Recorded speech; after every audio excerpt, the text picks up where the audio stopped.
नमस्कार, मैं प्रद्युमन जोशीला नलवा। ज्यों-ज्यों विधानसभा और लोकसभा चुनाव नजदीक आ रहे हैं, त्यों-त्यों बहुत से नेता राजनीतिक रूप से सक्रिय होते जा रहे हैं। हल्का उकलाना में एक युवा नेता ने खलबली मचा दी है और उस युवा नेता ने जो ही विधानसभा का चुनाव लड़ने की तैयारी शुरू की, गांव-गांव में जाना शुरू किया, अपना प्रचार और प्रसार शुरू किया, त्यों-त्यों बहुत से उकलाना विधानसभा क्षेत्र के नेताओं को सिरदर्द होना शुरू हो गया। ये एक ऐसा युवा नेता है जो जुझारू भी है, मेहनती भी है, उच्च शिक्षित है और मिलनसार भी है। एक ऐसा नेता जो कांग्रेस पार्टी से टिकट चाहता है, जन्मजात कांग्रेसी है और हमेशा कांग्रेस पार्टी जो भी उनकी ड्यूटी आज तक लगाती है उसको पूरा करने का काम वो करता है। नेताजी की नजरें उकलाना विधानसभा क्षेत्र से 2024 में होने वाले विधानसभा चुनाव पर है, लेकिन उनका फोकस उकलाना के साथ साथ सिरसा लोकसभा क्षेत्र पर भी है, क्योंकि कांग्रेस पार्टी के पास सिरसा लोकसभा क्षेत्र में भी कोई कद्दावर और जिताऊ प्रत्याशी दिखाई नहीं दे रहा। लिहाजा इस युवा चेहरे ने सिरसा लोकसभा और उकलाना विधानसभा दोनों जगह से अपनी ताल ठोक दी है। जी हां, मैं बात कर रहा हूं युवा समाजसेवी डॉक्टर भूप सिंह ओड की। डॉक्टर भूप सिंह ओड लगातार 2 बार से सर्वसम्मति से ओड समाज के युवा विंग के प्रदेश अध्यक्ष हैं। वो एनएसयूआई के हिसार जिला के प्रधान 2005 और 2006 के दौर में रह चुके हैं। कहने का भावार्थ ये है कि छात्र राजनीति से उन्होंने अपने जीवन की शुरुआत की और एनएसयूआई से अपनी राजनीतिक जीवन की उन्होंने शुरुआत की। भूप सिंह ओड 2003 और 4 में गवर्नमेंट कॉलेज हिसार के प्रधान बने। उसके बाद उनको डीएनटी जो कांग्रेस पार्टी की एक सेल है उसका युवा का प्रदेश का महासचिव भी बनाया गया। वर्तमान में डॉक्टर भूप सिंह ओड प्रदेश अध्यक्ष हैं युवा ओड समाज के और पूरे हरियाणा प्रदेश में सक्रिय हैं। ओड समाज एक ऐसा समाज है जो एससी वर्ग में आता है, लेकिन एससी वर्ग की भी जितनी जातियां हैं उनमें राजनीतिक रूप से ओड समाज बहुत पिछड़ा हुआ है। कांग्रेस पार्टी ने आज तक के इतिहास में ओड समाज के किसी व्यक्ति को ना लोकसभा की टिकट दी, ना विधानसभा की टिकट दी। हालांकि कई और राजनीतिक दल हैं जिन्होंने ओड समाज के लोगों को राजनीतिक रूप से टिकटें भी दी और उनको आगे भी बढ़ाया। लेकिन अब डॉक्टर भूप सिंह ओड एक ऐसा चेहरा उभर करके आ गए हैं जिस पर कांग्रेस पार्टी 2024 में उकलाना विधानसभा या सिरसा लोकसभा पर दांव खेल सकती है, क्योंकि ओड समाज में कोई बहुत बड़े चेहरे कांग्रेस पार्टी में नहीं हैं।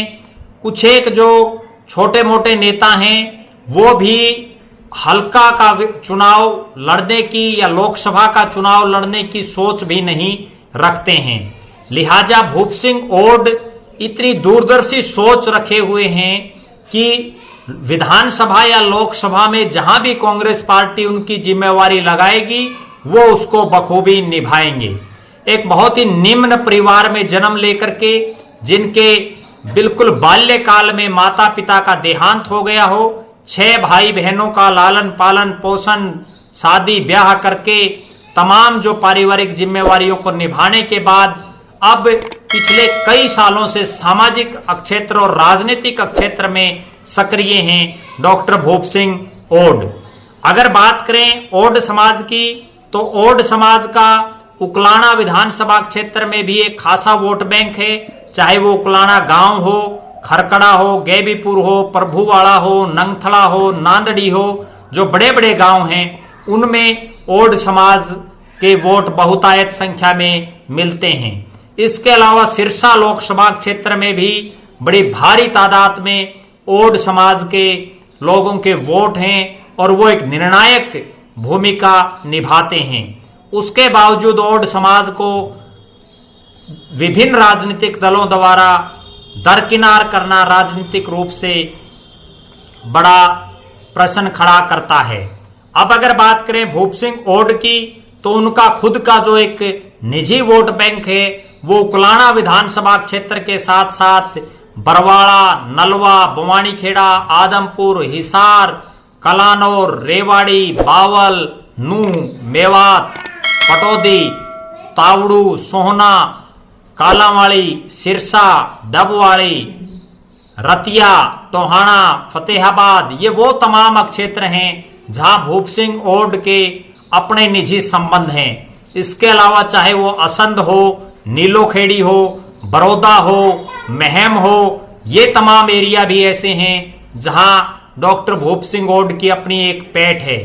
पीछे भी जब जब कांग्रेस पार्टी ने उनकी ड्यूटियां लगाई, चाहे उनको आदमपुर उपचुनाव में प्रभारी लगाया गया, चाहे उनको बड़ौदा में जिम्मेवारी दी गई, चाहे उनको एलनाबाद में जिम्मेदारी दी गई, या 2019 के लोकसभा और विधानसभा चुनाव में जिम्मेवारी दी गई, 2014 में जिम्मेदारी दी गई, 2009 में जो काम उनके जिम्मे लगाया गया, वो सब उन्होंने अपनी औकात से ज्यादा करने का कांग्रेस पार्टी के लिए काम किया।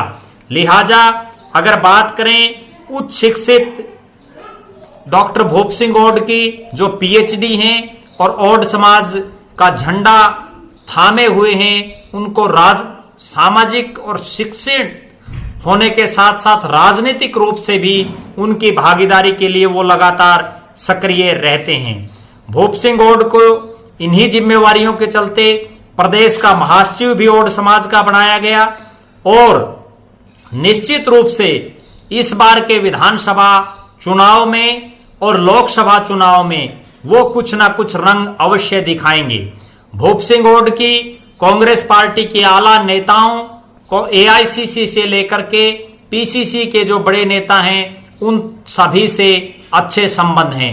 हरियाणा प्रदेश में भी चाहे चौधरी भूपेंद्र सिंह हुड्डा हों, दीपेंद्र सिंह हुड्डा हों, चौधरी उदय भान हों, कुमारी शैलजा हों, रणदीप सिंह सुरजेवाला हों या प्रदेश के प्रभारी दीपक बावरिया हों, इन तमाम नेताओं के साथ उनके अच्छे संबंध हैं।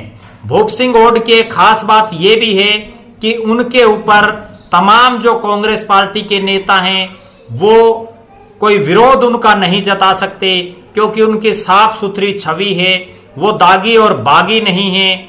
वो निश्चित रूप से एक ऐसा चेहरा है जिनके ऊपर अगर पार्टी 2024 के विधानसभा या लोकसभा चुनाव में दांव खेलती है तो वो कांग्रेस के हाथ के चुनाव चिन्ह को उस क्षेत्र में जिताने का काम करेंगे, कांग्रेस की सीट को निकालने का काम करेंगे। लगातार आप हमारे साथ बने रहें। हमारी तरफ से डॉक्टर भूप सिंह ओड के उज्जवल राजनीतिक भविष्य की बहुत बहुत शुभकामनाएं। आप हमारे फेसबुक पेज को लाइक और फॉलो करें, यूट्यूब पर वीडियो को ज्यादा से ज्यादा शेयर करें, यूट्यूब पर चैनल को सब्सक्राइब करें, बेल आइकन घंटी का बटन अवश्य दबाएं और ज्यादा से ज्यादा अपने कमेंट्स लिखें। बहुत बहुत धन्यवाद। आपका अपना प्रद्युमन जोशीला, नलवा।